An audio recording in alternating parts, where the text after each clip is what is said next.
ಮತ್ತೊಮ್ಮೆಲ್ಲರಿಗೂ ಅಮರ್ಸ್ ಕ್ಲಾಸಸ್ಗೆ ಸ್ವಾಗತ. ನಾನು ಅಮರೇಶ್ ಪೋತ್ನಾಳ್. ಇದು ಕ್ಲಾಸ್ ನಂಬರ್ 478 ಮತ್ತು ಫೆಬ್ರವರಿ 2024ರ ಎರಡನೇ ಭಾಗದ ಪ್ರಮುಖ ಪ್ರಚಲಿತ ಘಟನೆಗಳು. ಸೊ ನೋಡಬಹುದು ತಮ್ಮನೇಲಲ್ಲಿ ಒಂದ್ ಕಡೆ ಅನಿಲ್ ಕುಮಾರ್ ಲಾಹೋಟಿರವರಿದ್ದಾರೆ. ಹಾಗಾದ್ರೆ ಅವರು ಯಾವ ಒಂದು ಸಂಸ್ಥೆಯ ಚೇರ್ಮನ್ ಆಗಿ ನೇಮಕಗೊಂಡಿದ್ದಾರೆ. ಮತ್ತೊಂದು ಕಡೆ ಪ್ರಧಾನಿ ಮೋದಿಯವರ ನೇತೃತ್ವದ ಕೇಂದ್ರದ ಕ್ಯಾಬಿನೆಟ್ ಸುಪ್ರೀಂ ಕೋರ್ಟ್ನ ಈಗ ಆಲ್ರೆಡಿ ಇರ್ತಕ್ಕಂಥ ಕಾಂಪ್ಲೆಕ್ಸ್ ನ ವಿಸ್ತರಿಸೋದಕ್ಕೆ 800 ಕೋಟಿ ರೂಪಾಯಿಗಳ ಒಂದು ಅನುದಾನವನ್ನು ಕೂಡ ಬಿಡುಗಡೆ ಮಾಡಿದೆ. ಹೀಗೆ ಸಾಕಷ್ಟು ವಿಷಯಗಳನ್ನ ಮುಂದಿನ ಸ್ಪರ್ಧಾತ್ಮಕ ಪರೀಕ್ಷೆಗಳಿಗೆ ಅನುಕೂಲ ಆಗ್ತಕ್ಕಂಥ ಒಂದಷ್ಟು ಡಿಸ್ಕಷನ್ ಅನ್ನು ಮಾಡ್ತಾ ಹೋಗೋಣ. ಫೆಬ್ರವರಿ 2024 ಎರಡನೇ ಭಾಗದ ಪ್ರಮುಖ ಪ್ರಚಲಿತ ಘಟನೆಗಳಾಗ್ತವೆ. ಸೊ ನಾನು ಅಮರೇಶ್ ಪೋತ್ನಾಳ್. ಅಮರ್ಸ್ ಕ್ಲಾಸಸ್ ಅಂತಕ್ಕಂಥ ಯೂಟ್ಯೂಬ್ ಚಾನಲ್ ಇದೆ, ಜೊತೆಗೆ ಅದೇ ಹೆಸರಲ್ಲಿ ಅಮರ್ಸ್ ಕ್ಲಾಸಸ್ ಅಂತ ಟೆಲಿಗ್ರಾಮ್ ಚಾನಲ್ ಕೂಡ ಇದೆ. ಸೊ ಈ ಎಲ್ಲಾ PDF ಗಳನ್ನ ಈ ಒಂದು ಟೆಲಿಗ್ರಾಮ್ ಚಾನಲ್ ಅಲ್ಲಿ ಅಪ್ಲೋಡ್ ಮಾಡ್ತಾ ಇದ್ದೀನಿ. ಸೊ ಅದರ ಸದುಪಯೋಗನ ಪಡ್ಕೋಬಹುದು ಮತ್ತು ಅದರ ಲಿಂಕ್ ಅನ್ನ ಡಿಸ್ಕ್ರಿಪ್ಷನ್ ಬಾಕ್ಸ್ ಅಲ್ಲಿ ಇದೆ, ಅಥವಾ ಅಮರ್ಸ್ ಕ್ಲಾಸಸ್ ಅಂತ ಸರ್ಚ್ ಮಾಡಿದ್ರು ಕೂಡ ಸಿಗುತ್ತೆ. ಸೊ ಸಾಕಷ್ಟು ಜನ ಆಲ್ರೆಡಿ ಗೊತ್ತಿರುತ್ತೆ. ಮೊದಲನೇ ಬಾರಿಗೆ ನೋಡ್ತಾ ಇರ್ತಕ್ಕಂಥವ್ರಿಗೆ ಕಿರುಪರಿಚಯ ಕೂಡ ಇಲ್ಲಿದೆ. ಮತ್ತು ಈ ರೀತಿಯ ನಮ್ಮ ಮತ್ತಿತರ ಸಾಕಷ್ಟು ವಿಡಿಯೋಗಳ ಒಂದು ಮಾಡೋದಕ್ಕೆ ನಿಮ್ಮ ಸಹಕಾರವೂ ಕೂಡ ಬೇಕಾಗುತ್ತೆ. ಆ ಟೀಮ್ನ ಒಂದು ಖರ್ಚು ವೆಚ್ಚಕ್ಕೆ ನಿಮ್ಮ ಸಹಕಾರ ಯಾವ ಮೂಲಕ ಅಂದ್ರೆ ಸೂಪರ್ ಥ್ಯಾಂಕ್ಸ್ ಅಮರ್ ಸರ್ ಎನ್ನುವ ಒಂದು ಜಾಯಿನಿಂಗ್ ಬಟನ್ ಇದೆ. ಆ ಬಟನ್ ಮೇಲೆ ಕ್ಲಿಕ್ ಮಾಡೋ ಮೂಲಕ ನಮ್ಮ ಸಹಕಾರವನ್ನು ಕೂಡ ನೀಡಬಹುದು ಅಂತ ಹೇಳ್ತಾ, ಜೊತೆಗೆ ಬೇರೆ ಬೇರೆ ವಿಡಿಯೋಗಳಿದಾವೆ, ಆ ಎಲ್ಲ ವಿಡಿಯೋಗಳನ್ನ ನೋಡಿ ನಿಮ್ಮ ಮುಂದಿನ ಪರೀಕ್ಷೆಗೆ ತಯಾರಾಗಿ ಅಂತ ಹೇಳ್ತಾ, ಈಗ ನೇರವಾಗಿ ಫೆಬ್ರವರಿ 2024 ಎರಡನೇ ಭಾಗದ ಪ್ರಮುಖ ಪ್ರಚಲಿತ ಘಟನೆಗಳ ಮೊದಲನೇ ಪ್ರಶ್ನೆ. Question number 1. ಬರ್ನಾರ್ಡ್ ಅರ್ನಾಲ್ಟ್ ಯಾರು? ಬರ್ನಾರ್ಡ್ ಅರ್ನಾಲ್ಟ್ ಅವರು ಎಲಾನ್ ಮಸ್ಕ್ ಅವರನ್ನ ಹಿಂದಿಕ್ಕಿ ವಿಶ್ವದ ಅತ್ಯಂತ ಶ್ರೀಮಂತ ವ್ಯಕ್ತಿಯಾಗಿ ಈಗ ಹೊರಹೊಮ್ಮಿದ್ದಾರೆ. Bernard Arnault, the man who overtook Elon Musk as a world's richest person ಅಲ್ವಾ. ಒಂದ್ ಕಡೆ ಎಲಾನ್ ಮಸ್ಕ್ ಇರ್ತಾರೆ, ಇನ್ನೊಂದ್ ಕಡೆ ಜೆಫ್ ಬೆಜೋಸ್, ಮತ್ತೊಂದ್ ಕಡೆ ಬರ್ನಾರ್ಡ್ ಅರ್ನಾಲ್ಟ್. ಸೊ ನಾವು ಜೆಫ್ ಬೆಜೋಸ್ ಅವ್ರ ಬಗ್ಗೆ ಕೇಳಿದೀವಿ, ಅಮೆಜಾನ್ ನ ಸಂಸ್ಥಾಪಕರು. ಎಲಾನ್ ಮಸ್ಕ್ ಅವ್ರ ಬಗ್ಗೆ ಇತ್ತೀಚೆಗಂತೂ ಬಹಳ ಸುದ್ದಿ ಬಂದಿದ್ದಾರೆ. ಟೆಸ್ಲಾ ಅಥವಾ ಸ್ಪೇಸ್ ಎಕ್ಸ್ ನ ಸಂಸ್ಥಾಪಕರು. ಇತ್ತೀಚೆಗೆ ಟ್ವಿಟರ್ ಅನ್ನು ಕೂಡ ಪರ್ಚೇಸ್ ಮಾಡಿದ್ರು, ಅದರ ಹೆಸರನ್ನ ಎಕ್ಸ್ ಅಂತ ಕೂಡ ಮರುನಾಮಕರಣವನ್ನು ಮಾಡಿದ್ರು. ಬಹಳ ಇಶ್ಯೂಸ್ ಇದ್ದು ಬಹಳ ಸುದ್ದಿಲಿದ್ದಾರೆ ಒಂದ್ ಕಡೆ ಎಲಾನ್ ಮಸ್ಕ್. ಆದ್ರೆ ಬರ್ನಾರ್ಡ್ ಅರ್ನಾಲ್ಟ್ ಅವರು ಇವರೆಲ್ಲರಿಗಿಂತಲೂ ಮುಂಚೆನೆ ವಿಶ್ವದ ಅತ್ಯಂತ ಶ್ರೀಮಂತರಲ್ಲಿ ಒಬ್ಬರಾಗಿದ್ದಾರೆ. ಆದ್ರೆ ಅವ್ರ ಬಗ್ಗೆ ಅಷ್ಟೊಂದು ಸುದ್ದಿ ನಮಗೆ ಗೊತ್ತಿಲ್ಲ. ಸೊ ಇವತ್ತು ತಿಳ್ಕೊಳ್ತಾ ಹೋಗೋಣ, ಅವರು ಯಾವ ದೇಶದವರು, ಯಾವ ಕಂಪನಿಯ ಸಂಸ್ಥಾಪಕರು ಅಥವಾ ಯಾವ ಕಂಪನಿಯ CEO, ಹೀಗೆ ಸಾಕಷ್ಟು ವಿಚಾರಗಳು ಮುಂದಿನ ಪರೀಕ್ಷೆಗಳಲ್ಲಿ ಬರ್ತಾ ಹೋಗ್ತವೆ. ಅದೆಲ್ಲವನ್ನು ಕೂಡ ತಿಳ್ಕೊಳ್ತಾ ಹೋಗೋಣ. ಸೊ ಮೊದಲನೇದಾಗಿ ಏನಿದೆ ಆರ್ಟಿಕಲ್. ಸೊ ಇವರೇ ಬರ್ನಾರ್ಡ್ ಅರ್ನಾಲ್ಟ್. ಓಕೆ, ಇವರು ಐಷಾರಾಮಿ ಉತ್ಪನ್ನ ತಯಾರಿಕಾ ಸಂಸ್ಥೆ, ಜಗತ್ತಿನ ಪ್ರಖ್ಯಾತವಾಗಿರ್ತಕ್ಕಂಥ ಐಷಾರಾಮಿ ಉತ್ಪನ್ನ ತಯಾರಿಕಾ ಸಂಸ್ಥೆ LVMH. ಸೊ ಯಾವುದು? LVMH ಎನ್ನುವ ಸಂಸ್ಥೆಯ CEO ಆಗಿದ್ದಾರೆ ಬರ್ನಾರ್ಡ್ ಅರ್ನಾಲ್ಟ್ ಅವರು. ಅವರು ಇವತ್ತು ಅಗ್ರ ಶ್ರೀಮಂತ ಪಟ್ಟಕ್ಕೇರಿದ್ದಾರೆ. ಹಾಗಾಗಿ ಮಸ್ಕ್ ಅಲ್ಲ, ಬದಲಾಗಿ ಅರ್ನಾಲ್ಟ್ ನಂಬರ್ 1 ಶ್ರೀಮಂತರು. ಇದು ಮೇಲೆ ಕೆಳಗೆ ಹೋಗ್ತಾ ಇರುತ್ತೆ. ಇಲ್ಲಿ ಯಾರು ಅತ್ಯಂತ ದೊಡ್ಡ ಶ್ರೀಮಂತರ ಅಂತ ಕೇಳಲ್ಲ. ಅವರು ಕೂಡ ಕ್ವಶನ್ ಪೇಪರ್ ತೆಗೆಯೋರು ಕೂಡ ಅವರಿಗೆ ನಾಲೆಜ್ ಇರುತ್ತೆ. ಯಾಕಂದ್ರೆ ಅವರ ಕಂಪನಿಗಳ ಷೇರುಗಳ ಏರಿಳಿತಗಳ ಮೇಲೆ ನಂಬರ್ 1 ಯಾರು, ನಂಬರ್ 2 ಯಾರು ಇರ್ತಾರೆ. ಹಾಗಾಗಿ ಕ್ವಶನ್ ಪೇಪರ್ ಸೆಟ್ಟರ್ಸ್ಗೂ ಸಹಿತ ಈ ಐಡಿಯಾ ಇರುತ್ತೆ. ಅದಕ್ಕೋಸ್ಕರ ಅವರು ವಿಶ್ವದ ನಂಬರ್ 1 ಶ್ರೀಮಂತರು ಯಾರು ಅಂತ ಕೇಳಲ್ಲ, ಬದಲಾಗಿ ಮಸ್ಕ್ ಅವರಿಗೆ ಸಂಬಂಧಿಸಿದ ಕಂಪನಿ ಯಾವುದು ಅಂತ ಕೊಟ್ಟು ಒಂದ್ ಕಡೆ ಟೆಸ್ಲಾ, ಮತ್ತೊಂದ್ ಕಡೆ ಸ್ಪೇಸ್ ಎಕ್ಸ್, ಮತ್ತೊಂದ್ ಕಡೆ ಎಕ್ಸ್ ಮತ್ತು LVMH ಅಂತ ಕೊಟ್ಟಿರ್ತಾರೆ. ಹಾಗಾದ್ರೆ ನಿಮ್ಗೆ ಈಗ ಗೊತ್ತಾಗಿರುತ್ತೆ, LVMH is not belongs to the Elon Musk, but actually it belongs to the Bernard Arnault ಅಂತ ಅಲ್ವಾ. ಹೀಗೆ ಫ್ರಾನ್ಸ್ ಮೂಲದ 74ರ ಪ್ರಾಯದ ಈ ಕೋಟ್ಯಾಧಿಪತಿ ಎಲಾನ್ ಮಸ್ಕ್ ಅವರನ್ನ ಹಿಂದಕ್ಕೆ ವಿಶ್ವದ ನಂಬರ್ 1 ಶ್ರೀಮಂತ ಎಂಬ ಹಿರಿಮೆಗೆ ಗಿಟ್ಟಿಸಿಕೊಂಡಿದ್ದಾರೆ. ಫೋರ್ಬ್ಸ್ ವರದಿ ಪ್ರಕಾರ ಬರ್ನಾರ್ಡ್ ಅಥವಾ ಅರ್ನಾಲ್ಟ್ ಬರ್ನಾರ್ಡ್, ನೋಡಿ ಕನ್ಫ್ಯೂಸ್ ಆಗಬಾರ್ದು, ಬರ್ನಾರ್ಡ್ ಅರ್ನಾಲ್ಟ್. ಓಕೆ, ಇವರ ನಿವ್ವಳ ಸಂಪತ್ತು ಮೌಲ್ಯ $207 ಬಿಲಿಯನ್. ಅದೆಲ್ಲ ಇದೆ, ಅದು ಬೇಕಾಗಿಲ್ಲ ನಮಗೆ. ಯಾರು ಅವರ ಕಂಪನಿಗಳು ಅದೆಲ್ಲ ಬೇಕು. ಇದು ಕೂಡ ಹೆಚ್ಚು ಕಮ್ಮಿ ಆಗ್ತಾ ಇರುತ್ತೆ $1 ಬಿಲಿಯನ್. ಯಾಕಂದ್ರೆ ಇತ್ತೀಚೆಗೆ ನೋಡಿ ಟೆಸ್ಲಾ ಸಂಸ್ಥೆಯ ಷೇರುಗಳ ಮೌಲ್ಯ ಕಳೆದ ವಾರ 13% ಕುಸಿತ ಕಂಡಿತ್ತು. ಆ ಮೂಲಕ ಮಸ್ಕ್ ಅವರ ಸುಮಾರು $18 ಬಿಲಿಯನ್ ನಷ್ಟ ಕೂಡ ಆಗಿತ್ತು. ಹಾಗಾಗಿ LVMH ಸಂಸ್ಥೆಯ ಒಂದು 4ನೇ ತ್ರೈಮಾಸಿಕ ಅವಧಿಯ ವರದಿ ಇತ್ತೀಚೆಗೆ ಪ್ರಕಟಗೊಂಡಿದ್ದು ಆದಾಯ 10% ಏರಿಕೆ ಆಗಿದ್ರಿಂದ ಬರ್ನಾರ್ಡ್ ಅರ್ನಾಲ್ಟ್ ಅವರ ಷೇರುಗಳು ಏರಿಕೆ ಆದವು.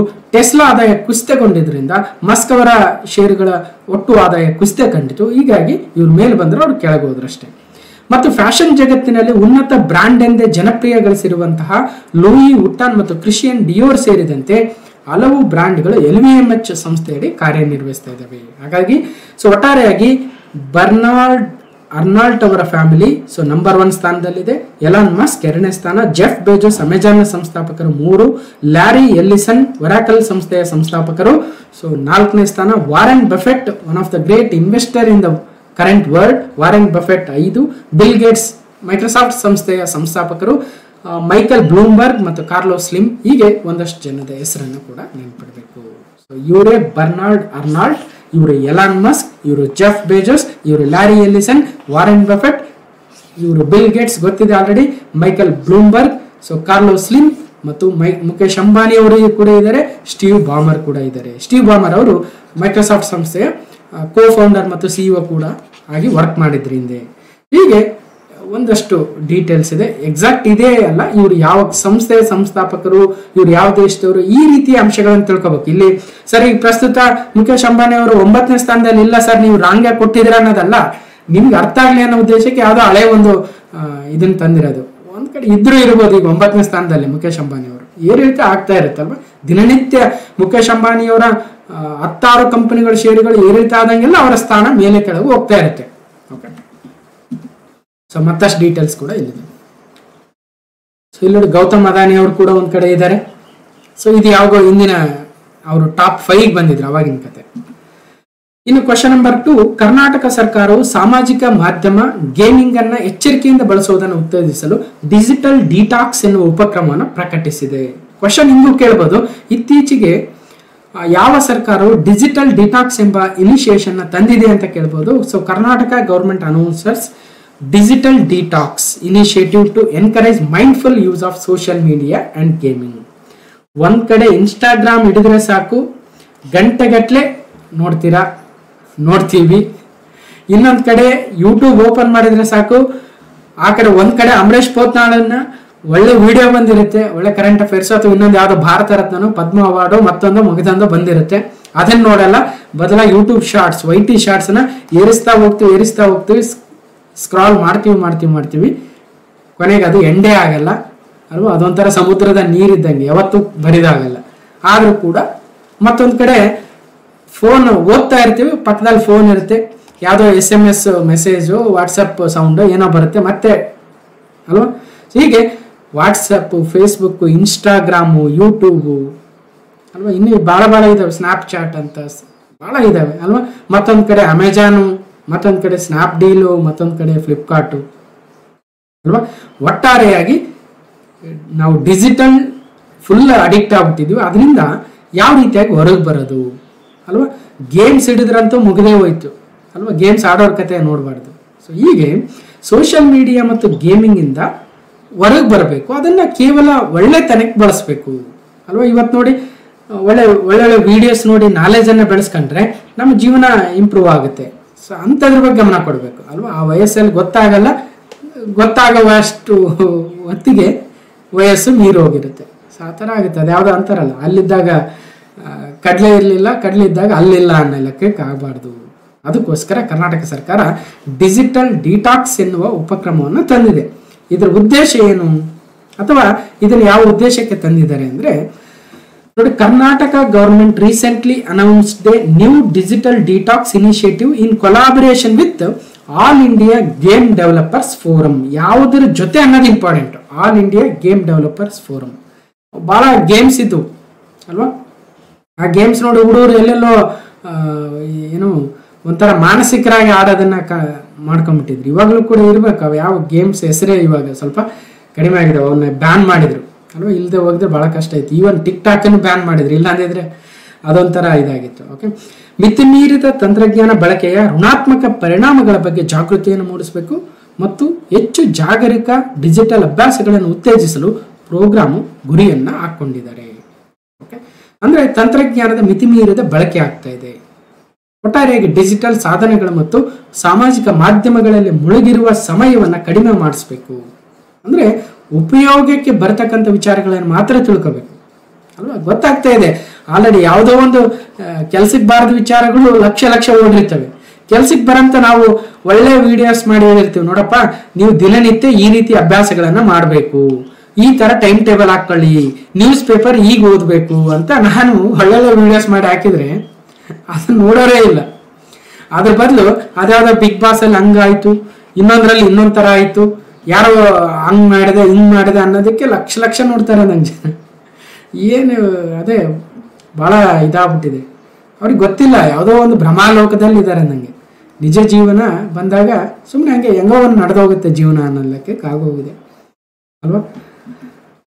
So why is digital detox necessary? ಯಾಕೆ ಬೇಕು ಡಿಜಿಟಲ್ ಡಿಟಾಕ್ಸ್ ಅಂದ್ರೆ, ಒಂದು mental and emotional well being ಇಲ್ಲದೆ ಹೋದ್ರೆ ಏನಾಗ್ತಾ ಇದೆ, ಎಷ್ಟು ಕೇವಲ ಹಿಂದೆ ಇವತ್ತು 10ನೇ ಕ್ಲಾಸ್ ಸರಿಯಾಗಿ ಮಾರ್ಕ್ಸ್ ಬರಲಿಲ್ಲ, 12th ಅಲ್ಲಿ ಸರಿಯಾಗಿ ಮಾರ್ಕ್ಸ್ ಬರಲಿಲ್ಲ, ಇಲ್ಲ ನಾನು ಏನೋ ಆಗ್ಬೇಕಂತಿದ್ದೆ ಆಗಲಿಲ್ಲ, ಇವೆಲ್ಲ ಮಾಡ್ಕೊಂಡು ಹೋದ್ರೆ ಏನಾಗಕ್ಕಾಗುತ್ತೆ ಅಲ್ವಾ. ಸೊ ಹಂಗಾಗಿ ಇವತ್ತು ಜನರ ಮೆಂಟಲ್ ಏನಂತೀವಿ, ಜನ ಮೆಂಟಲ್ ಆಗಿದ್ದಾರೆ ಅನ್ಬೇಕಾಗುತ್ತೆ ಅಲ್ವಾ. ಹೌದು, ಎಮೋಷ್ನಲಿ ಬಹಳ ಇದಾಗೋಗಿದ್ದಾರೆ. ಫೋಕಸ್ ಪ್ರಾಡಕ್ಟಿವಿಟಿನೇ ಇಲ್ಲ, ರಿಲೇಶನ್ಶಿಪ್ಸ್ ಎಲ್ಲ ಪ್ರಾಬ್ಲಮ್ ಆಗ್ತಾ ಇದ್ದಾವೆ, ಕ್ರಿಯೇಟಿವಿಟಿ, ಬೆಟರ್ ಸ್ಲೀಪ್ ಕ್ವಾಲಿಟಿ ಇವ್ಯಾವು ಎಲ್ಲ. ಸೊ ಹೀಗಾಗಿ ಒಟ್ಟಾರೆಯಾಗಿ ಡಿಜಿಟಲ್ ಡಿಟಾಕ್ಸ್ ಆಗಬೇಕು ಅಂತ ಸರ್ಕಾರ ಇವತ್ತು ಕರ್ನಾಟಕ ಸರ್ಕಾರ ಯಾವ ಸಂಸ್ಥೆ ಜೊತೆ ಅಂದರೆ all India game developers forum ಜೊತೆ ಸೇರಿಕೊಂಡು ಈ ಒಂದು ಡಿಜಿಟಲ್ ಡಿಟಾಕ್ಸ್ ಅಂತಕ್ಕಂಥ ಉಪಕ್ರಮವನ್ನು ತಂದಿದೆ. ಹಾಗಾಗಿ ಸುದ್ದಿಯಲ್ಲಿದೆ, ಸೊ ನಾವು ಕೂಡ ತಿಳ್ಕೋಬೇಕು. ಇನ್ನೊಂದು ಇಲ್ಲಿ important, world digital detox day ಅಂತ ಕೂಡ ಒಂದು ಡೇ ಇದೆ ಅಂತೆ ಅಲ್ವಾ. ಸೊ ಅದನ್ನು ಕೂಡ ನೆನ್ಪಿಡೋಣ. Make sure your child should play the outdoor games instead of the games on mobile. ನಾವು ಹುಡುಗರಿದ್ದಾಗೆ ಖೋ ಖೋ, ಕಬಡ್ಡಿ, ನಮ್ಮ ಕಡೆ ಇನ್ನೊಂದು ಆಡ್ತಾ ಇದ್ರು ಸರ್ಮನಿ ಅಂತ ಆಡೋರು ಅಲ್ವಾ. ಏನು ಇನ್ನೊಂದು ಏನಂತೀವಲ್ಲಪ್ಪ, ಚಿನ್ನಿ ದಾಂಡು ಅಲ್ವಾ. ಚಿನ್ನಿ ದಾಂಡು ಅಂತ ಒಂದು ಒಳ್ಳೆ ಗೇಮ್ ಇತ್ತು ಅಲ್ವಾ. ಕಬಡ್ಡಿ, ಖೋ ಖೋ ಎಷ್ಟು ಒಳ್ಳೆ ಗೇಮ್ಸ್ ಇದ್ವು. ಅದು ಬಿಟ್ಟು ಇವಾಗ ಎಲ್ಲ ನಾವು ಮೊಬೈಲಲ್ಲೇ ಎಲ್ಲ ಆಟ ಆಡೋಕೆ ಹೋದ್ರೆ ಹೆಂಗಾಗುತ್ತೆ ಅಲ್ವಾ. ಒಂದು ಬೆಳಿಗ್ಗೆ ಒಂದು 8:30 9 ಗಂಟೆಗೆ ಹೋಗಿರ್ತಕ್ಕಂಥ ಮಗು ಸ್ಕೂಲ್ಗೆ ಸಾಯಂಕಾಲ 5:30 ಬಂದ್ರು ಮತ್ತೆ ಅದೇ ಹೋಮ್ವರ್ಕು, ಅದೇ ಮೊಬೈಲು, ಸ್ವಲ್ಪ ಗ್ಯಾಪ್ ಅಲ್ಲಿ ಮೊಬೈಲ್ ನೋಡೋದು, ಇಲ್ಲ ಟಿವಿ ನೋಡೋದು, ಮುಗಿದೋಯ್ತು ಅಷ್ಟೇ. ಅದಕ್ಕೆ make sure your child should play the outdoor games. ಅವಾಗ ಫಿಸಿಕಲಿ ಸ್ಟ್ರಾಂಗ್ ಆಗ್ತೀವಿ, ನಿಜವಾದ ಸೋಲು ಗೆಲುವು ಅನ್ನೋದು ಗೊತ್ತಾಗುತ್ತೆ ಅಲ್ವಾ. ಸೋಲ್ಬೇಕು ಮನುಷ್ಯ, ಗೆಲ್ಬೇಕು, ಗೆಲುವಿನ ಖುಷಿಯನ್ನು ಅನುಭವಿಸ್ಬೇಕು, ಸೋಲ್ಬೇಕು ಮತ್ತೆ ಗೆಲುವಿನ ಕಡೆ ನಡಿಬೇಕು. ಅವಾಗ ಸೋಲು ಗೆಲುವನ್ನೋದು ಸಮಾನವಾಗಿ ಸ್ವೀಕರಿಸೋ ಗುಣ ಕೂಡ ಬೆಳೆಯುತ್ತೆ. ಮತ್ತು ಮುಂದೆ ಲೈಫಲ್ಲಿ ಏನೋ ಇಶ್ಯೂಸ್ ಆದಾಗ, ಏನೋ ಪ್ರಾಬ್ಲಮ್ಸ್ ಬಂದಾಗ ಯಾವಾಗಲೇ ಗೆಲ್ತಾ ಹೋಗಕ್ಕೆ ಸಾಧ್ಯ ಇಲ್ವಲ್ಲ, ಸೋಲ್ಲೇಬೇಕಾಗುತ್ತೆ. ಎಲ್ಲ ಎಕ್ಸಾಮ್ಸ್ ಬರೆದ್ವೆಲ್ಲ ಪಾಸ್ ಆಗ್ಬಿಡ್ತು ಅನ್ನೋಕ್ಕಾಗತ್ತಾ? ಏನೋ ಎಕ್ಸಾಮ್ ಫೇಲ್ ಆಗಬೇಕಾಗುತ್ತೆ, ಅದರಲ್ಲಿ ಸರಿಯಾಗಿ ಮಾರ್ಕ್ಸ್ ಬರಲ್ಲ, ಸೆಲೆಕ್ಟ್ ಆಗಲ್ಲ, ಮತ್ತೆ ಇಂಪ್ರೂವ್ ಆಗ್ತೀವಿ. ಅದು ಲೈಫ್ ಅಂದರೆ ಅಲ್ವಾ. ಅದು ಬಿಟ್ಟು ಬರೀ ಮೊಬೈಲಲ್ಲಿ ಗೇಮ್ ಮಾಡಿದೆ, ಇನ್ನೊಂದು ಮಾಡಿದೆ, ಅದ್ಯಾವುದೋ ಅಂತಾರಲ್ಲಪ್ಪ ಇನ್ಸ್ಟಾಗ್ರಾಮ್ ರೀಲ್ ಮಾಡಿದೆ ಅಂದರೆ ಲೈಫ್ ಆಗಲ್ಲ. ಸೊ ಅದಕ್ಕೋಸ್ಕರ ಡಿಜಿಟಲ್ ಡಿಟಾಕ್ಸ್ ಆಗಬೇಕು. ಸರಿ, ಇಷ್ಟು ಹೇಳ್ತಾ ನೆಕ್ಸ್ಟ್ ಕ್ವಶನ್ಗೆ ಹೋಗೋಣ. ಕ್ವಶನ್ ನಂಬರ್ 3, ಸುಪ್ರೀಂ ಕೋರ್ಟ್ ಸಂಕೀರ್ಣ ವಿಸ್ತರಣೆಗೆ ಸರ್ಕಾರ 800 ಕೋಟಿ ರೂಪಾಯಿ ಯೋಜನೆಗೆ ಅನುಮೋದನೆಯನ್ನ ನೀಡಿದೆ. ಗವರ್ಮೆಂಟ್ ಅಪ್ರೂವ್ಸ್ ಅರಸ್ 800 crore project for expansion of the supreme court complex. ಈ ವಿಚಾರಕ್ಕಿಂತಲೂ ಯಾಕೆ 800 ಕೋಟಿ ಕೊಟ್ಟಿದ್ದಾರೆ ಅಂದ್ರೆ, ಇವತ್ತು ಸುಪ್ರೀಂ ಕೋರ್ಟ್ ಸಭಾಂಗಣದಲ್ಲಿ ಭಾನುವಾರ ನಡೆದ ವಜ್ರ ಮಹೋತ್ಸವ. ವಜ್ರ ಮಹೋತ್ಸವದ ಸಂದರ್ಭದಲ್ಲಿ ಮುಖ್ಯ ನ್ಯಾಯಮೂರ್ತಿ ಡಿ.ವೈ. ಚಂದ್ರಚೂಡ್ ಅವರು ಪ್ರಧಾನಿ ನರೇಂದ್ರ ಮೋದಿ ಅವರಿಗೆ ಸ್ಮರಣಿಕೆಯನ್ನ ನೀಡಿದರು. ಸುಪ್ರೀಂ ಕೋರ್ಟ್ ಸಂಕೀರ್ಣಕ್ಕೆ 800 ಕೋಟಿ. ಸುಪ್ರೀಂ ಕೋರ್ಟ್ನ ಕಟ್ಟಡ ಸಂಕೀರ್ಣದ ವಿಸ್ತರಣೆಗಾಗಿ ಕೇಂದ್ರ ಸರ್ಕಾರವು 800 ಕೋಟಿ ಮೊತ್ತದ ಯೋಜನೆ ಅನುಮೋದನೆ ನೀಡಿದೆ ಎಂದು ಪ್ರಧಾನಿ ಮೋದಿ ಅವರು ಹೇಳಿದರು. ಯಾವ ಸಂದರ್ಭದಲ್ಲಿ ಅಂದ್ರೆ ಸುಪ್ರೀಂ ಕೋರ್ಟ್ನ ವಜ್ರ ಮಹೋತ್ಸವದ ಸಂದರ್ಭದಲ್ಲಿ. ಸುಲಲಿತ ಬದುಕು, ವ್ಯವಹಾರ, ಪ್ರಯಾಣ, ಸಂವಹನವು ಸೇರಿದಂತೆ ಸುಲಲಿತ ನ್ಯಾಯವು ದೇಶದ ಪ್ರಮುಖ ಆದ್ಯತೆಗಳಾಗಿವೆ ಅಂತ ಮೋದಿ ಅವರು ಈ ಸಂದರ್ಭದಲ್ಲಿ ಹೇಳಿದರು. ದೇಶದ ಎಲ್ಲಾ ನ್ಯಾಯಾಲಯಗಳ ಡಿಜಿಟಲೀಕರಣವನ್ನ ಖುದ್ದು ಮುಖ್ಯ ನ್ಯಾಯಮೂರ್ತಿ ಅವರ ಮೇಲ್ವಿಚಾರಣೆ ಮಾಡ್ತಾ ಇದ್ದಾರೆ ಅಂತ ಸಂತಸವನ್ನು ಕೂಡ ವ್ಯಕ್ತಪಡಿಸಿದರು. ಸೊ 800 crores ಅನ್ನ ನೀಡಿದರೆ ಗಮನಿಸಬೇಕು. Diamond jubilee celebration of our supreme court. Supreme court 1937 October 1 ಸ್ಥಾಪನೆ, 86 ವರ್ಷಗಳ ಹಿಂದೆ. ಮತ್ತು ಇದು ನವದೆಹಲಿಯಲ್ಲಿ ತನ್ನ ಪ್ರಧಾನ ಕಚೇರಿಯನ್ನು ಹೊಂದಿದೆ. Article 124 correct. ಸೊ ಇದನ್ನ ನೆನ್ಪಿಡಬೇಕು. ಈಗ ಡಿ.ವೈ. ಚಂದ್ರಚೂಡ್ ಅವರು ಪ್ರಸ್ತುತ ಸುಪ್ರೀಂ ಕೋರ್ಟ್ನ ಮುಖ್ಯ ನ್ಯಾಯಮೂರ್ತಿಗಳು ಕೂಡ ಆಗಿದ್ದಾರೆ. ಒಟ್ಟಾರೆಯಾಗಿ 34 ನ್ಯಾಯಮೂರ್ತಿಗಳಿರ್ತಾರೆ, ಒಬ್ಬರು ಮುಖ್ಯ ನ್ಯಾಯಮೂರ್ತಿಗಳು ಮತ್ತು 33 ನ್ಯಾಯಮೂರ್ತಿಗಳು. ಆರ್ಟಿಕಲ್ 124 ಸುಪ್ರೀಂ ಕೋರ್ಟ್ನ ಸ್ಥಾಪನೆ. ಕೊಲೇಜಿಯಂ ಅಂತ ಕರಿತೀವಿ, ಮುಖ್ಯ ನ್ಯಾಯಮೂರ್ತಿಗಳ ನೇತೃತ್ವದಲ್ಲಿ ನ್ಯಾಯಾಧೀಶರ ನೇಮಕಾತಿ ಮತ್ತು ವರ್ಗಾವಣೆ ಸಮಿತಿ ಆಗುತ್ತೆ. HJ ಕಾನಿಯ ಮೊದಲ ಮುಖ್ಯ ನ್ಯಾಯಮೂರ್ತಿಗಳು ಮತ್ತು ಉದಯ್ ಉಮೇಶ್ ಲಲಿತ್ 49, DY ಚಂದ್ರಚೂಡ್ ಅವರು 50ನೇ ನ್ಯಾಯಮೂರ್ತಿಗಳು. ಸೊ ಗೊತ್ತಿರ್ತಕ್ಕಂಥದ್ದು. Next question number 5. 15 ರಾಜ್ಯಗಳ 56 ರಾಜ್ಯಸಭಾ ಸ್ಥಾನಗಳಿಗೆ ಫೆಬ್ರವರಿ 23ರಂದು ಚುನಾವಣೆ ನಡೆಯಲಿದೆ. Election to 56 Rajya Sabha seats of the 15 states to be held on February 27. So ಏನಿದೆ ನ್ಯೂಸ್ ಐಟಮ್? ಫೆಬ್ರವರಿ 27ಕ್ಕೆ ರಾಜ್ಯಸಭಾ ಸಮರ, 56 ಸ್ಥಾನಗಳ ಎಲೆಕ್ಷನ್ ಘೋಷಣೆ, ಬಲವೃದ್ಧಿಗೆ NDA INDAI ಸೆಣಸು, ಲೋಕಸಮರಕ್ಕೂ ಮುನ್ನ ಮೇಲ್ಮನೆ ಕದನಕ್ಕೆ ರಣಕಹಳೆ. ಯಾವ್ಯಾವ ರಾಜ್ಯಗಳಲ್ಲಿ ಎಷ್ಟೆಷ್ಟು? ಕರ್ನಾಟಕದಲ್ಲಿ 4 ರಾಜ್ಯಸಭಾ ಸ್ಥಾನಗಳಿಗೆ ಚುನಾವಣೆ, ಆಂಧ್ರ ಪ್ರದೇಶದಲ್ಲಿ 3, ಬಿಹಾರ 6, ಹೀಗೆ ಸುಮಾರು 15 ರಾಜ್ಯಗಳ 56 ರಾಜ್ಯಸಭಾ ಸ್ಥಾನಗಳಿಗೆ ಎಲೆಕ್ಷನ್ ನಡೆಯಲಿದೆ. ಒಟ್ಟಾರೆಯಾಗಿ ಪಕ್ಷಗಳ ಬಲಾಬಲ ನೋಡೋದಾದ್ರೆ ರಾಜ್ಯಸಭೆಯಲ್ಲಿ ಒಟ್ಟು ಸ್ಥಾನ 245, 123 ಮ್ಯಾಜಿಕ್ ಸಂಖ್ಯೆ ಆಗುತ್ತೆ, 114 NDAದಲ್ಲಿದ್ರೆ 93 ಇಂಡಿಯಾ INDIAದಲ್ಲಿದೆ, 31 ತಟಸ್ಥ, 7 ಸ್ಥಾನ ಖಾಲಿ. ಈಗ 56 ಸ್ಥಾನಗಳು ಒಟ್ಟಾರೆಯಾಗಿ ಮತ್ತೆ ಚುನಾವಣೆ ನಡೀತಾ ಇದೆ. ಅವರ ಒಂದು ಅಧಿಕಾರ ಅವಧಿ ಇದೆ ಏಪ್ರಿಲ್ 2 ಅಂತ್ಯಗೊಳ್ತಾ ಇದೆ. ಅದಕ್ಕೋಸ್ಕರ ಮತ್ತೆ ಎಲೆಕ್ಷನ್ ಬರ್ತಾ ಇದೆ. ಲೋಕಸಮರಕ್ಕೆ ಇನ್ನು ಕೆಲವೇ ತಿಂಗಳು ಬಾಕಿ ಇದ್ದು ಎಲ್ಲೆಡೆ ಚುನಾವಣೆ ಕಾವು ಏರುತ್ತಿರುವ ನಡುವೆ ಚುನಾವಣಾ ಆಯೋಗ ಕರ್ನಾಟಕ ಸೇರಿದಂತೆ 15 ರಾಜ್ಯಗಳ 56 ರಾಜ್ಯಸಭಾ ಸ್ಥಾನಗಳಿಗೆ ಎಲೆಕ್ಷನ್ ಘೋಷಣೆ ಮಾಡಿದೆ. ಫೆಬ್ರವರಿ 27ಕ್ಕೆ ಎಲೆಕ್ಷನ್ ಕೂಡ ಇದೆ. ಕರ್ನಾಟಕದಲ್ಲಿ ಎಷ್ಟು ಸ್ಥಾನಕ್ಕೆ ಅಂದ್ರೆ 4 ಸ್ಥಾನಕ್ಕೆ. ಓಕೆ, ಇದರಲ್ಲಿ ಮಾಜಿ ಪ್ರಧಾನಿ ಮನಮೋಹನ್ ಸಿಂಗ್, ಬಿಜೆಪಿ ರಾಷ್ಟ್ರೀಯ ಅಧ್ಯಕ್ಷ JP ನಡ್ಡಾ, ರೈಲ್ವೆ ಸಚಿವ ಅಶ್ವಿನಿ ವೈಷ್ಣವ್, ಶಿಕ್ಷಣ ಸಚಿವ ಧರ್ಮೇಂದ್ರ ಪ್ರಧಾನ್, ಪರಿಸರ ಖಾತೆ ಸಚಿವ ಭೂಪೇಂದ್ರ ಯಾದವ್, IT ಸಚಿವ ನಮ್ಮ ಕರ್ನಾಟಕದ ರಾಜೀವ್ ಚಂದ್ರಶೇಖರ್ ಅವರು ಸೇರಿದಂತೆ 9 ಸಚಿವರು ಒಳಗೊಂಡಂತೆ ಒಟ್ಟು 56 ರಾಜ್ಯಸಭಾ ಸದಸ್ಯರ ಅವಧಿ ಏಪ್ರಿಲ್ ಅಲ್ಲಿ ಅಂತ್ಯಗೊಳ್ಳಲಿದೆ. ಓಕೆ, ಸೊ ಅದಕ್ಕೆಲ್ಲ ಬೇರೆ ನಾಮಪತ್ರ ಸಲ್ಲಿಕೆ ಅದೆಲ್ಲ ಇದ್ದಿದ್ದೆ. ಸೊ ಅದೆಲ್ಲ ಆಗುತ್ತೆ. ಇಲ್ಲಿ ನಾವು ಗಮನಿಸಬೇಕಾಗಿರ್ತಕ್ಕಂಥದ್ದು ಕರ್ನಾಟಕದ 4 ಸ್ಥಾನಗಳಿಗೆ ಯಾರು ಆಯ್ಕೆಗೊಳ್ಳಬಹುದು. ಈಗ ಹಾಲಿ ಸದಸ್ಯರು ಯಾರಿದ್ದಾರೆ? ಒಂದು ಬಿಜೆಪಿಯಿಂದ ರಾಜೀವ್ ಚಂದ್ರಶೇಖರ್ ಅವರು, GC ಚಂದ್ರಶೇಖರ್ ಅವರು, L ಹನುಮಂತಯ್ಯನವರು, ನಾಸಿರ್ ಹುಸೇನ್ ಅವರು, ಒಟ್ಟು 4 ಜನ ಅನಿಸುತ್ತೆ. ಓಕೆ, ಸೊ ಈ 4 ಜನದ್ದು ಏಪ್ರಿಲ್ 2ರಂದು ನಿವೃತ್ತಿ ಕೂಡ ಆಗುತ್ತೆ. ಈಗ ಬಿಜೆಪಿಯಿಂದ ಮತ್ತೊಂದು ಬಾರಿಗೆ ರಾಜೀವ್ ಚಂದ್ರಶೇಖರ್ ಅವರೇ ಅಭ್ಯರ್ಥಿ ಆಗುವ ಸಾಧ್ಯತೆ ಕಡಿಮೆ ಇದೆ. ಕಡಿಮೆ ಏನು? ಯಾಕಂದ್ರೆ ಪ್ರಾಬ್ಲಮ್ ಏನಂದ್ರೆ ಬೇರೆ ಯಾರನ್ನು ಬಾಂಡೆಗೆ ಅಂತಕ್ಕಂಥವ್ರನ್ನ ಈಗ ಆಲ್ರೆಡಿ ರಾಜ್ಯಸಭೆಗೆ ನಾವು ನೇಮಿಸ್ತೀವಿ ಅಂತ ಅಭ್ಯರ್ಥಿಯನ್ನು ಕೂಡ ಮಾಡಿದ್ದಾರೆ ಬಿಜೆಪಿ ಅವರು. ಹಾಗಾಗಿ ಅವ್ರ ಸೀಟು ಈಗ ರಾಜೀವ್ ಚಂದ್ರಶೇಖರ್ ಅವರು ಮತ್ತೊಮ್ಮೆ ರಾಜ್ಯಸಭಾ ಸದಸ್ಯರಾಗೋದು ಕ್ಷೀಣಿಸಿದೆ. ಅವರು ಮತ್ತೆ ಏನಾದರೂ ಲೋಕಸಭಾ ಎಲೆಕ್ಷನ್ಗೆ ನಿಲ್ಬಹುದು ಒಂದು ಕಡೆ. ಓಕೆ, ಮತ್ತು ಕಾಂಗ್ರೆಸ್ನಿಂದ ನಾಸಿರ್ ಹುಸೇನ್, GC ಚಂದ್ರಶೇಖರ್ ಅವರು ಮತ್ತೊಂದು ಅವಧಿಗೆ ಮುಂದುವರಿಯುವ ಸಾಧ್ಯತೆ ಕೂಡ ಇದೆ ಅಂತೆ. L ಹನುಮಂತಯ್ಯನವರ ಒಂದು ಸ್ಥಾನಕ್ಕೆ ಬೇರೆಯವರು ಏನಾದರೂ ಬರಬಹುದೇನೋ ನೋಡೋಣ. ಒಟ್ಟಾರೆಯಾಗಿ ನಮ್ಮ ಕರ್ನಾಟಕ ರಾಜ್ಯ ವಿಧಾನಸಭೆಯ 224 ಶಾಸಕರ ಮತದಾರರಾಗಿದ್ದು ಪಕ್ಷಗಳ ಸಂಖ್ಯಾಬಲದ ಲೆಕ್ಕಾಚಾರವನ್ನು ನೋಡಿದಾಗ ಕಾಂಗ್ರೆಸ್ 3, ಬಿಜೆಪಿ JDS ಮೈತ್ರಿಕೂಟ 1 ಸ್ಥಾನ ಗೆಲ್ಲುವ ಅವಕಾಶವಿದೆ. ಓಕೆ, ಸೊ ಯಾವ ರೀತಿಯಾಗಿ ಎಲೆಕ್ಷನ್ ನಡೆಯುತ್ತೆ? ಈ 224 ಜನ ಸೇರಿ ರಾಜ್ಯಸಭಾ ಸದಸ್ಯರನ್ನ ಆಯ್ಕೆ ಮಾಡ್ತಾರ. ಹೆಂಗದು ಅಂದ್ರೆ ಇದಕ್ಕೋಸ್ಕರ ಕ್ಲಾಸ್ ನಂಬರ್ 153 ನಾನು ರಾಜ್ಯಸಭಾ ಎಲೆಕ್ಷನ್ ಓದ್ಸಲ ನಡಿಬೇಕಾದ್ರೆ ಅದನ್ನ ಡಿಕೋಡ್ ಮಾಡಿದ್ದೆ. ಡಿಕೋಡ್ ಅಂದ್ರೆ ಏನು? ಚುನಾವಣಾ ಪ್ರಕ್ರಿಯೆ ರಾಜ್ಯಸಭೆದು ಯಾವ ರೀತಿಯಾಗಿ ನಡೆಯುತ್ತೆ? Number of MLAs into 100 divided by vacancies +1 total +1. ಹೀಗೆ ಗೆಲ್ಲಲು ಬೇಕಾಗಿರುವ ಒಟ್ಟು ಮತಗಳ ಮೌಲ್ಯ ಎಷ್ಟು? ಫಸ್ಟ್ ಪ್ರಿಫರೆನ್ಸ್ ಮತಗಳು ಅಂದ್ರೇನು, ಸೆಕೆಂಡ್ ಪ್ರಿಫರೆನ್ಸ್ ಅಂದ್ರೇನು, ಸೊ ಯಾವ ರೀತಿಯಾಗಿ ಸಿಂಗಲ್ ಟ್ರಾನ್ಸ್ಫರಲ್ ವೋಟ್ ಅಥವಾ STV ಅಂದ್ರೇನು ಅಂತ ಕಂಪ್ಲೀಟ್ ಎಕ್ಸ್ಪ್ಲನೇಷನ್ ಕೊಟ್ಟಿದ್ದೀನಿ ವಿತ್ ಎಕ್ಸಾಂಪಲ್. ಕ್ಲಾಸ್ ನಂಬರ್ 153 ನೋಡಿದ್ರೆ ನಿಮಗೆ ರಾಜ್ಯಸಭಾ ಚುನಾವಣಾ ಪ್ರಕ್ರಿಯೆ ಹೇಗೆ ನಡೆಯುತ್ತದೆ ಅಂತ ಗೊತ್ತಾಗುತ್ತೆ. ಸೊ ಇದನ್ನ ಮತ್ತೆ ಹೇಳಕ್ ಹೋದ್ರೆ ಇಲ್ಲೇ ಒಂದು 20 ನಿಮಿಷ ಆಗುತ್ತೆ. ಅದಕ್ಕೋಸ್ಕರ ನಾನು ಮತ್ತೆ ಹೇಳಕ್ ಹೋಗಲ್ಲ, ನಾನೇ ವಿಡಿಯೋ ಮಾಡಿದ್ದೀನಿ, ಹೋಗಿ ನೋಡಬಹುದು. ಇನ್ನು ಕ್ವಶನ್ ನಂಬರ್ 5, ವಿಜುವಲ್ ಕ್ಯಾಪಿಟಲಿಸ್ಟ್ ಅತ್ಯಂತ ಮೌಲ್ಯಯುತ ಬ್ರಾಂಡ್ಗಳ ವರದಿ 2024. ವಿಜುವಲ್ ಕ್ಯಾಪಿಟಲಿಸ್ಟ್ ಅಂತಕ್ಕಂಥ ಒಂದು ಸಂಸ್ಥೆ ಮೋಸ್ಟ್ ವ್ಯಾಲ್ಯೂಬಲ್ ಬ್ರ್ಯಾಂಡ್ಗಳ ಬಗ್ಗೆ ಒಂದು ವರದಿಯನ್ನು ಕೊಟ್ಟಿದೆ. ಅದರಲ್ಲಿ ಯಾವ್ಯಾವ ಇದಾವೆ ನೋಡ್ತಾ ಹೋಗೋಣ.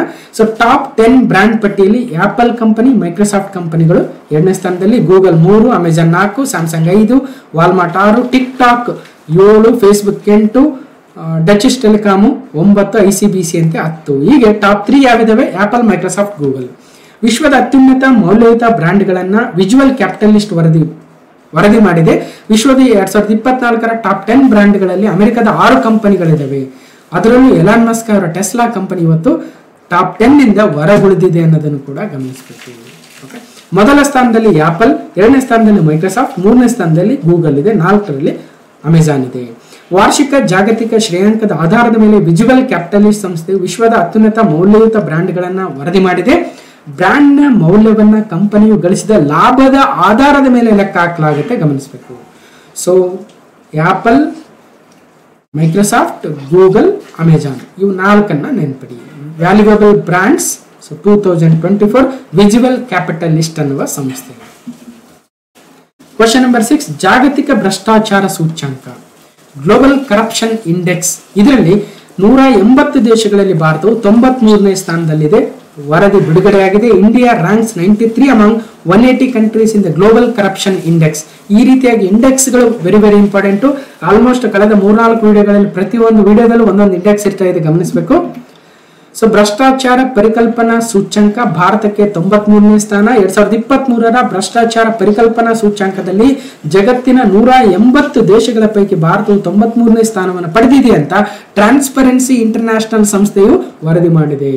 ಒಟ್ಟು 100 ಅಂಕಗಳ ಪೈಕಿ ಭಾರತವು 2023ರಲ್ಲಿ 40 ಅಂಕಗಳನ್ನು ಪಡೆದಿದೆ. 2022ರಲ್ಲಿ 39 ಅಂಕಗಳೊಂದಿಗೆ 85ನೇ ಸ್ಥಾನದಲ್ಲಿತ್ತು. ತಜ್ಞರು ಮತ್ತು ಉದ್ದಿಮೆದಾರರು ಕಂಡಂತೆ 180 ದೇಶಗಳ ಸಾರ್ವಜನಿಕ ವಲಯದ ಭ್ರಷ್ಟಾಚಾರ ಗ್ರಹಿಕೆಯ ಮಟ್ಟವನ್ನ ಸೂಚ್ಯಂಕ ತಿಳಿಸುತ್ತದೆ.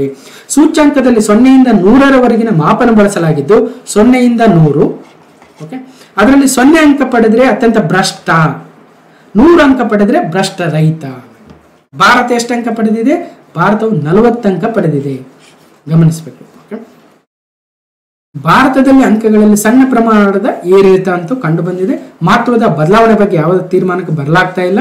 ದೇಶದಲ್ಲಿ ಚುನಾವಣೆ ಸಮೀಪಿಸುತ್ತಿರುವ ಹೊತ್ತಿನಲ್ಲಿ ದೂರ ಸಂಪರ್ಕ ಮಸೂದೆಯಂತಹ ಕ್ರಮಗಳ ಮೂಲಕ ಜನರ ಮೂಲಭೂತ ಹಕ್ಕುಗಳಿಗೆ ಬೆದರಿಕೆ ಮುಕ್ತ ವಾತಾವರಣಕ್ಕೆ ಧಕ್ಕೆ ತರಲಾಗ್ತಾ ಇದೆ, ಈಗ ವರದಿ ಹೇಳಿದೆ. ದಕ್ಷಿಣ ಏಷ್ಯಾದ ರಾಷ್ಟ್ರಗಳ ಪೈಕಿ ಪಾಕಿಸ್ತಾನ, ಶ್ರೀಲಂಕಾ ತಮ್ಮ ರಾಜಕೀಯ ಅಸ್ಥಿರತೆ, ಸಾಲದ ಕಾರಣದಿಂದಾಗಿ ಕ್ರಮವಾಗಿ 133, 115ನೇ ಸ್ಥಾನ ಪಡೆದಿದ್ರೆ ಬಾಂಗ್ಲಾದೇಶ 149, 37 ಲಕ್ಷ ಭ್ರಷ್ಟ ಅಧಿಕಾರಿಗಳ ವಿರುದ್ಧ ಕಠಿಣ ಕ್ರಮ ಜರುಗಿಸಿ ಸುದ್ದಿಯಾಗಿದ್ದ ಚೀನಾ 76ನೇ ಸ್ಥಾನವನ್ನು ಪಡೆದಿದೆ. ಒಟ್ಟಾರೆಯಾಗಿ ಕರಪ್ಷನ್ ಪರ್ಸೆಪ್ಷನ್ ಇಂಡೆಕ್ಸ್ CPI 2023 ಭ್ರಷ್ಟಾಚಾರ ಗ್ರಹಿಕಾ ಸೂಚ್ಯಂಕ ಅಥವಾ ಭ್ರಷ್ಟಾಚಾರ ಪರಿಕಲ್ಪನಾ ಸೂಚ್ಯಂಕ ಅಂತ ಕೊಡ್ತಾರೆ. ಇದನ್ನ ಜರ್ಮನಿಯ ಬರ್ಲಿನ್ ಮೂಲದ ಟ್ರಾನ್ಸ್ಪರೆನ್ಸಿ ಇಂಟರ್ನ್ಯಾಷನಲ್ TI ಎನ್ನುವ ಸಂಸ್ಥೆ ರಿಲೀಸ್ ಮಾಡುತ್ತೆ. ಇದರಲ್ಲಿ ಮೊದಲನೇ ಸ್ಥಾನದಲ್ಲಿ ಡೆನ್ಮಾರ್ಕ್ ಇದೆ, ಅಂದ್ರೆ ಅತ್ಯಂತ ಭ್ರಷ್ಟತೆ ಇಲ್ಲದೆ ಇರತಕ್ಕಂಥದ್ದು. ಭ್ರಷ್ಟಾಚಾರ ರಹಿತ ರಾಷ್ಟ್ರ ಡೆನ್ಮಾರ್ಕ್ ಆದ್ರೆ ಹೆಚ್ಚಿನ ಭ್ರಷ್ಟಾಚಾರ ಇರತಕ್ಕಂಥದ್ದು ಸೊಮಾಲಿಯಾ. ಭಾರತವು 180 ದೇಶಗಳಲ್ಲಿ 93ನೇ ಸ್ಥಾನದಲ್ಲಿದೆ ಅನ್ನೋದನ್ನ ಗಮನಿಸಬೇಕು. ಇದು ದೇಶದಲ್ಲಿ ಭ್ರಷ್ಟಾಚಾರದ ತೀವ್ರತೆಯನ್ನ ತೋರಿಸುತ್ತೆ. ಜರ್ಮನಿಯ ಬರ್ಲಿನ್ ಮೂಲದ ಟ್ರಾನ್ಸ್ಪರೆನ್ಸಿ ಇಂಟರ್ನ್ಯಾಷನಲ್ ಎನ್ನುವ ಸಂಸ್ಥೆ ಈ ಕರಪ್ಷನ್ ಪರ್ಸೆಪ್ಷನ್ ಇಂಡೆಕ್ಸ್ ಅನ್ನ ರಿಲೀಸ್ ಮಾಡಿದೆ. ಅದರಲ್ಲಿ ಡೆನ್ಮಾರ್ಕ್ ಮೊದಲನೇ ಸ್ಥಾನ, ಫಿನ್ಲ್ಯಾಂಡ್ 2, ನ್ಯೂಜಿಲೆಂಡ್ 3ಗಳಲ್ಲಿದ್ರೆ ಭಾರತವು 93ನೇ ಸ್ಥಾನದಲ್ಲಿದೆ. ಸೊ ಇನ್ನು ಅಫ್ಘಾನಿಸ್ತಾನ 162ರಲ್ಲಿದೆ, ನಮ್ಮ ನೆರೆಯ ರಾಷ್ಟ್ರ. ಬಾಂಗ್ಲಾದೇಶ 149, ಪಾಕಿಸ್ತಾನ 133, ರಷ್ಯಾ 141 ಇದೆ, ಗಮನಿಸಬೇಕು. ಇನ್ನು ಕ್ವಶನ್ ನಂಬರ್ 7 ವೆರಿ ಇಂಪಾರ್ಟೆಂಟ್. ಭಾರತದಲ್ಲಿ ಹಿಮಚಿರತೆ ಜನಸಂಖ್ಯೆಯ ಮೌಲ್ಯಮಾಪನೆಯ ವರದಿ ಪ್ರಕಟಗೊಂಡಿದೆ. ಇದರಲ್ಲಿ ಅತಿ ಹೆಚ್ಚು ಹಿಮಚಿರತೆಗಳಿರ್ತಕ್ಕಂಥ ಕೇಂದ್ರಾಡಳಿತ ಪ್ರದೇಶ ಅಥವಾ ರಾಜ್ಯ ಯಾವುದು? According to snow leopard population assessment of India SPAI, snow leopard population assessment of India in India, which state or union territory has highest number of snow leopard? ಅಲ್ವಾ, ಹಿಮಚಿರತೆಯು ಅತಿ ಹೆಚ್ಚು ಹೊಂದಿರತಕ್ಕಂಥ ರಾಜ್ಯ ಅಥವಾ ಕೇಂದ್ರಾಡಳಿತ ಪ್ರದೇಶ ಯಾವುದು? ಲಡಾಖ್, ಜಮ್ಮು ಕಾಶ್ಮೀರನ, ಹಿಮಾಚಲ ಪ್ರದೇಶನ, ಸಿಕ್ಕಿಂ ಅಂದ್ರೆ ಸರಿಯಾದ ಉತ್ತರ. ಲಡಾಖ್ ಕೇಂದ್ರಾಡಳಿತ ಪ್ರದೇಶವು ಅತಿ ಹೆಚ್ಚು ಹಿಮಚಿರತೆಗಳನ್ನ ಹೊಂದಿರತಕ್ಕಂಥ ಕೇಂದ್ರಾಡಳಿತ ಪ್ರದೇಶ ಅಥವಾ ರಾಜ್ಯವಾಗಿದೆ, ಗಮನಿಸಬೇಕು. ಬಹಳ important. So union minister of environment, forest and climate change Shri Bhupender Yadav ಅವರು ಇತ್ತೀಚೆಗೆ ಮೊಟ್ಟ ಮೊದಲ first ever snow leopard population assessment report ಅನ್ನ ಇದೇ ಮೊದಲ ಬಾರಿಗೆ ಹಿಮಚಿರತೆಗಳ ಒಂದು ಗಣತಿಯನ್ನ ಮಾಡಿ ರಿಲೀಸ್ ಮಾಡಿದ್ದಾರೆ, ಗಮನಿಸಬೇಕು.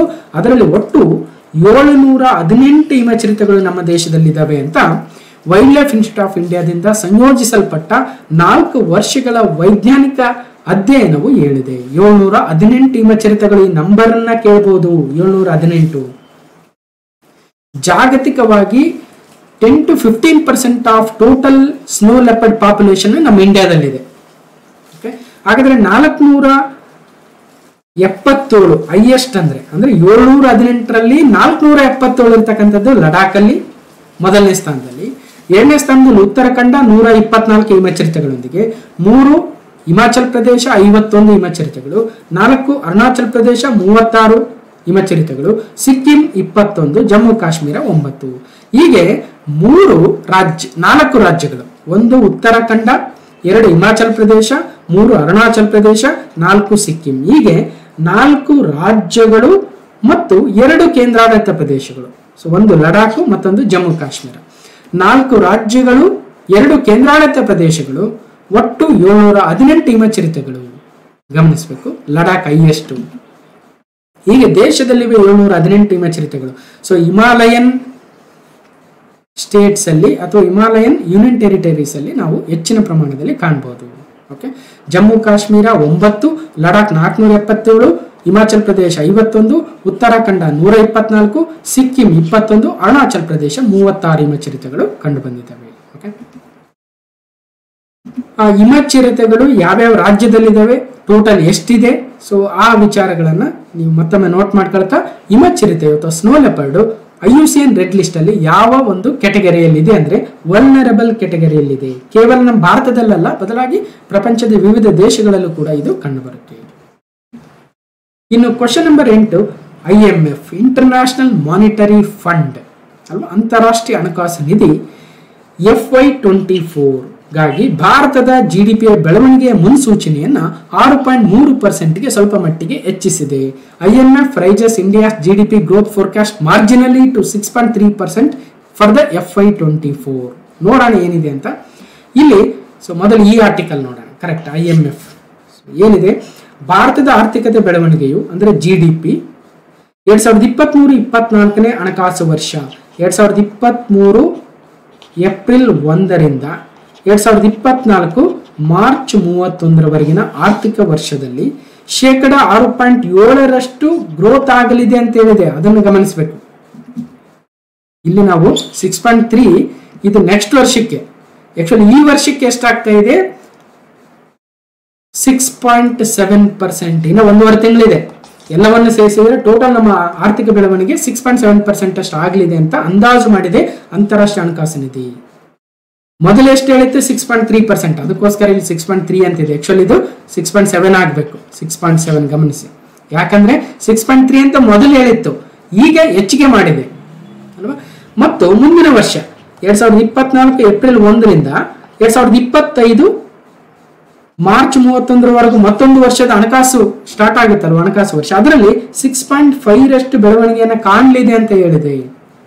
ಮತ್ತು ಅದಕ್ಕಿಂತ ಮುಂದಿನ ವರ್ಷ 2025 ಏಪ್ರಿಲ್ 1ರಿಂದ 2026 ಮಾರ್ಚ್ 31ರವರೆಗಿನ ಅಂದ್ರೆ ಅದರ ನೆಕ್ಸ್ಟ್ ವರ್ಷದಲ್ಲಿ 6.5% ಭಾರತದ ಬೆಳವಣಿಗೆ ಮುಂದುವರಿಯಲಿದೆ ಅಂತ ಹೇಳ್ತಾ ಇದೆ.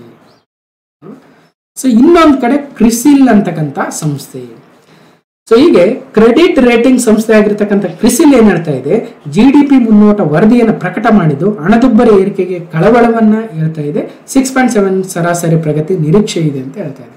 ಸೊ ಒಟ್ಟಾರೆಯಾಗಿ ಇಲ್ಲಿ ಏನಾಗುತ್ತೆ ಅಂದ್ರೆ, ಕೆಲವೊಂದು ಕಂಪನಿಗಳು ಒಂದು ದೇಶದ ಆರ್ಥಿಕ ಬೆಳವಣಿಗೆ ಎಷ್ಟಿದೆ ಅಂತ ಆಗಾಗ ಅಂದಾಜು ಮಾಡಿ ಹೇಳ್ತಾ ಇರ್ತಾರೆ. ಆ ಅಂದಾಜು ಬೆಲೆಗಳನ್ನ, ಅಂದಾಜು ನಂಬರ್ಗಳನ್ನ ಎಕ್ಸಾಮ್ ಅಲ್ಲಿ ಕೇಳ್ತಾರೆ. ಸೊ ಅದಕ್ಕೋಸ್ಕರ ಈಗ ಏನ್ ಮಾಡ್ಬೇಕು, IMF ಹೇಳಿರ್ತಕ್ಕಂಥದ್ದು 2023-24ನೇ ಸಾಲಿನಲ್ಲಿ 6.7%, 2024-25ರಲ್ಲಿ 6.5% ಮತ್ತು 25-26ರಲ್ಲಿ 6.5%. ಸೊ ಗಮನಿಸಬೇಕು. ಓಕೆ, ಹಾಗಾದ್ರೆ IMF ನ ಡೀಟೇಲ್ಸ್ ಅನ್ನು ನೋಡೋದಾದ್ರೆ, ಸೊ 1944 ಜುಲೈ ಸ್ಥಾಪನೆ, ವಾಷಿಂಗ್ಟನ್ DC ಪ್ರಧಾನ ಕಚೇರಿ, Kristalina Georgieva IMF managing director, Gita Gopinath first deputy managing director, ಮೊದಲು ಎಕನಾಮಿಸ್ಟ್ ಆಗಿದ್ರು, ಭಾರತೀಯ ಮೂಲದವರು. ಈಗ ಅವರ ಸ್ಥಾನಕ್ಕೆ ಪಿಯರಿ ಒಲಿವರ್ ಗೌರಿನ್ಚಾಸ್ ಅವರು ಬಂದಿದ್ದಾರೆ ಚೀಫ್ ಎಕನಾಮಿಸ್ಟ್ ಆಗಿ. ನಮ್ಮ ಗೀತಾ ಗೋಪಿನಾಥ್ ಅವರು ಒಂದು ಸ್ಥಾನ ಮೇಲಕ್ಕೆ ಬಡ್ತಿಯನ್ನು ಪಡೆದಿದ್ದಾರೆ. ಅದಕ್ಕೋಸ್ಕರ IMF chief economist Pierre Olivier Gourinchas ಅವರು ಹೇಳ್ತಾ ಇದ್ರು, ಸೊ ಒಳ್ಳೆ ಬೆಳವಣಿಗೆಯನ್ನು ಭಾರತ ಕಾಣಲಿದೆ ಅಂತ. Next question number 9, Hemant Soren ಅವರು ರಾಜೀನಾಮೆ ಕೊಡೋ ಮೂಲಕ ಚಂಪೈ ಸೊರೇನ್ ಅವರು ಜಾರ್ಖಂಡ್ನ ನೂತನ ಮುಖ್ಯಮಂತ್ರಿಯಾಗಿ ಪ್ರಮಾಣ ವಚನವನ್ನ ಸ್ವೀಕರಿಸಿದ್ರು. ಹಾಗಾಗಿ ಸ್ವಲ್ಪ ಜಾರ್ಖಂಡ್ ಅಲ್ಲಿ ಚೇಂಜಸ್ ಆಗಿದ್ದಾವೆ, ಗಮನಿಸಬೇಕು. ಕೊನೆಗೂ ಸಿಎಂ ಚಂಪೈ ಪದಗ್ರಹಣ. ಜಾರ್ಖಂಡ್ನಲ್ಲಿ ರಾಜಕೀಯ ಐಡ್ರಾಮದ ನಡುವೆಯೇ ನೂತನ ಮುಖ್ಯಮಂತ್ರಿಯಾಗಿ ಚಂಪೈ ಸೋರೆನ್ ಅವರು ಅಧಿಕಾರವನ್ನ ಸ್ವೀಕರಿಸಿದರು. ಜೆಎಂಎಂ ಜಾರ್ಖಂಡ್ ಮುಕ್ತಿ ಮೋರ್ಚಾ ಶಾಸಕರಿಂದ ಹಲವು ಬಾರಿ ಮನವಿ ಬಳಿಕ ರಾಜ್ಯಪಾಲ ಸಿಪಿ ರಾಧಾಕೃಷ್ಣನ್ ಅವರು ತಡರಾತ್ರಿ ಸರ್ಕಾರ ರಚನೆಗೆ ಆಹ್ವಾನ ನೀಡಿದ್ರು. ಇದರ ಬೆನ್ನಲ್ಲೇ ಶುಕ್ರವಾರ ಮಧ್ಯಾಹ್ನ ಚಂಪೈ ಸೊರೆನ್ ಅವರು ರಾಂಚಿಯ ರಾಜಭವನದಲ್ಲಿ, ಜಾರ್ಖಂಡ್ನ ರಾಜಧಾನಿ, ಅಲ್ಲಿ ಅವರು ಪ್ರಮಾಣ ವಚನವನ್ನು ಸ್ವೀಕರಿಸಿದ್ರು. ಹೀಗೆ ಸ್ವಲ್ಪ ಐಡ್ರಾಮಾ ನಡೆದಿವೆ. ಸಿಎಂ ಸ್ಥಾನಕ್ಕೆ ಸೊರೇನ್ ರಿಸೈನ್ ಮಾಡಿದ್ರು. ಇಡೀ ವಿಚಾರಣೆ ಬೆನ್ನಲ್ಲೇ ಜಾರ್ಖಂಡ್ ಸಿಎಂ ಹೇಮಂತ್ ಸೊರೇನ್ ಬಂಧನ, ಚಂಪೈ ಸೊರೇನ್ ನೂತನ ಮುಖ್ಯಮಂತ್ರಿ, ಬಿರುಸಿನ ರಾಜಕೀಯ ಚಟುವಟಿಕೆ. ವಿಶ್ವಾಸಮತ ಗೆದ್ದ ಜಾರ್ಖಂಡ್ ಸಿಎಂ ಚಂಪೈ ನಂತರ ವಿಶ್ವಾಸಮತಕ್ಕೂ ಕೂಡ ಅವರು ಕರೆದಿದ್ರು.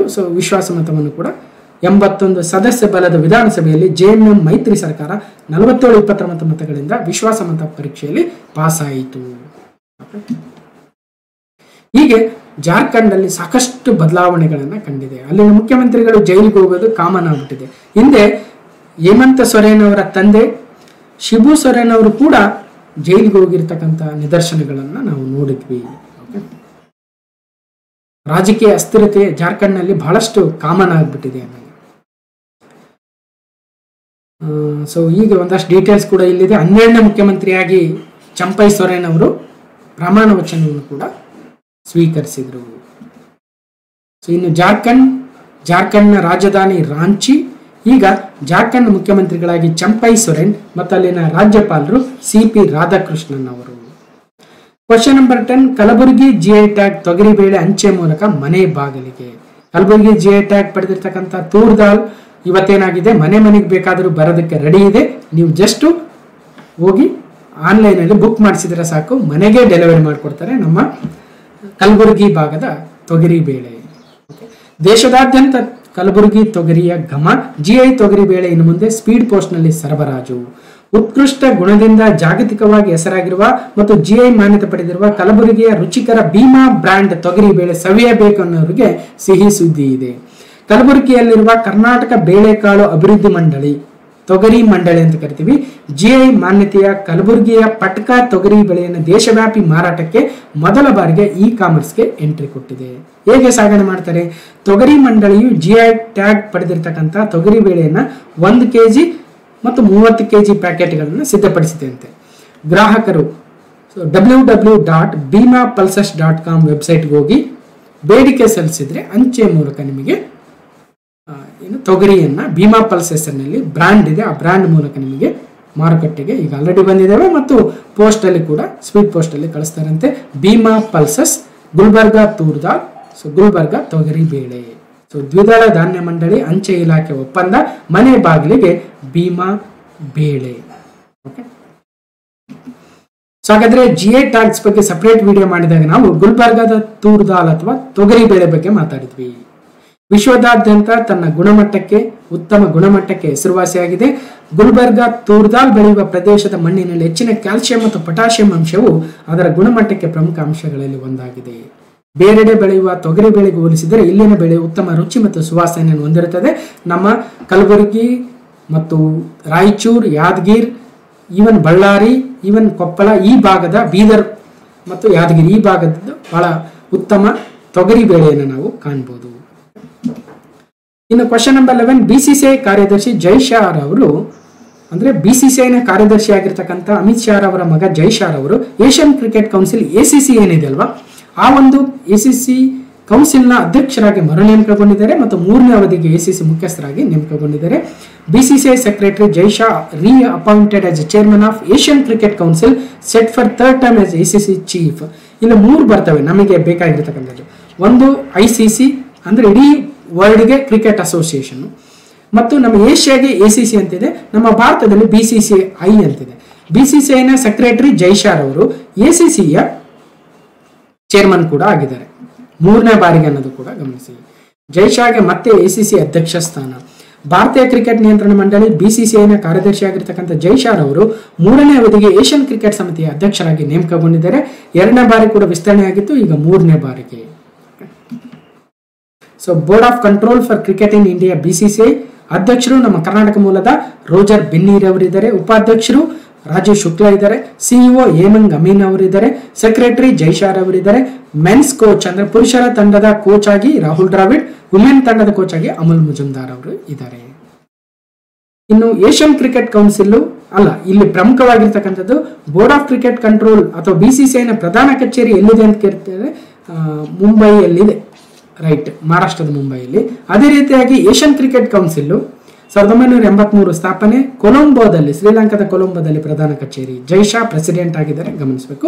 3ನೇ ಅವಧಿಗೆ ಮತ್ತೊಮ್ಮೆ ಜೈಶಾರ್ ಅವರು ACCಯ ಅಧ್ಯಕ್ಷರಾಗಿದ್ದಾರೆ. ಇನ್ನು ಕ್ವಶನ್ ನಂಬರ್ 12, ಮಾಜಿ ರೈಲ್ವೆ ಮಂಡಳ ಅಧ್ಯಕ್ಷರಾಗಿರ್ತಕ್ಕಂಥ ಅನಿಲ್ ಕುಮಾರ್ ಲಾಹೋಟಿರ್ ಅವರು ಈಗ ಟ್ರಾಯ್ನ ಮುಖ್ಯಸ್ಥರಾಗಿದ್ದಾರೆ. So ex railway board chairman Anil Kumar Lahoti is a new TRAI chief.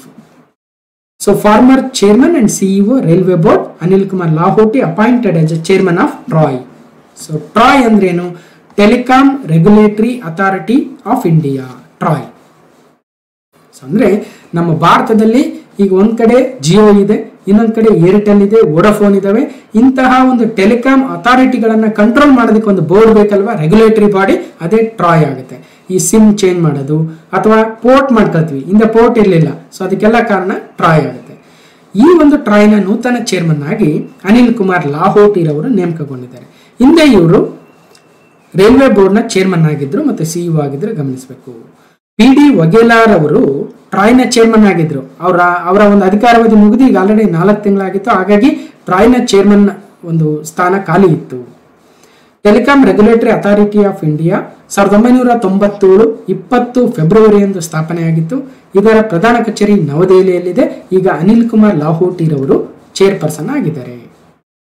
TRAI act 1997 ಮೂಲಕ ಸರ್ಕಾರ ಟ್ರಾಯ್ ಅನ್ನು ತಂದಿತ್ತು, telecom regulatory authority of India. ಈಗ ಅದರ ಚೇರ್ಮನ್ ಆಗಿ ಅನಿಲ್ ಕುಮಾರ್ ಲಾಹೋಟಿರ್ ಅವರು ನೇಮಕಗೊಂಡಿದ್ದಾರೆ. ಕ್ವಶನ್ ನಂಬರ್ 13, ಈರೋಡ್ ಜಿಲ್ಲೆಯ ಮೀಸಲು ಅರಣ್ಯಗಳಲ್ಲಿನ ತಂತೈ ಪೆರಿಯಾರ್ ಪ್ರಾಣಿಧಾಮ ತಮಿಳುನಾಡಿನ 18ನೇ ವನ್ಯಜೀವಿ ಅಭಯಾರಣ್ಯವಾಗಿ ಘೋಷಣೆ ಆಗಿದೆ. Tamil Nadu gets its 18th wildlife sanctuary in the reserve forest of Erode district Thanthai Periyar animal sanctuary. ಹಾಗಾದ್ರೆ ಇತ್ತೀಚೆಗೆ ತಂತೈ ಪೆರಿಯಾರ್ ಪ್ರಾಣಿಧಾಮ ಘೋಷಣೆ ಆಗಿದೆ. ಅದು ಯಾವ ರಾಜ್ಯದ್ದು ಅಂತ ಕೇಳಿದ್ರೆ ಕೇರಳ, ತಮಿಳುನಾಡು, ಆಂಧ್ರ ಪ್ರದೇಶ, ಕರ್ನಾಟಕ. ಅಂದ್ರೆ ಸೊ ಕನ್ಫ್ಯೂಸ್ ಆಗಬಾರ್ದು, ಕೇರಳ ಅಂದ್ಬಿಟ್ಟು ಬದಲಾಗಿ ತಮಿಳುನಾಡು, ಗಮನಿಸಬೇಕು. So Tamil Nadu gets its 18th wildlife sanctuary in the reserve forest of Erode district named as Thanthai Periyar wildlife sanctuary. ಇದು 18ನೇ wildlife sanctuary Tamil Nadu.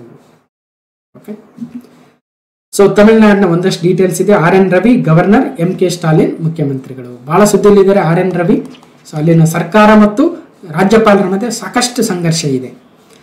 Question number 14, ರಾಜ್ಯದಲ್ಲಿ ಯೋಜನಾ ಅನುಷ್ಠಾನವನ್ನು ಪತ್ತೆ ಹಚ್ಚಲು ಕರ್ನಾಟಕ ಸರ್ಕಾರವು ಪ್ರಗತಿ ಅಪ್ಲಿಕೇಶನ್ ಅನ್ನು ಪ್ರಾರಂಭಿಸಿದೆ. Karnataka government launches Pragati app to track the scheme implementation in the state. So ನೋಡಿ, ಒಂದ್ ಕಡೆ ಅವಲೋಕನ ಸಾಫ್ಟ್ವೇರ್ ಅನ್ನು ತಂದಿತ್ತು, ಇದೇ ಕೂಡ ಅವಲೋಕನ ಸಾಫ್ಟ್ವೇರ್, ಮತ್ತೊಂದು ಕಡೆ ಪ್ರಗತಿ ಸಾಫ್ಟ್ವೇರ್.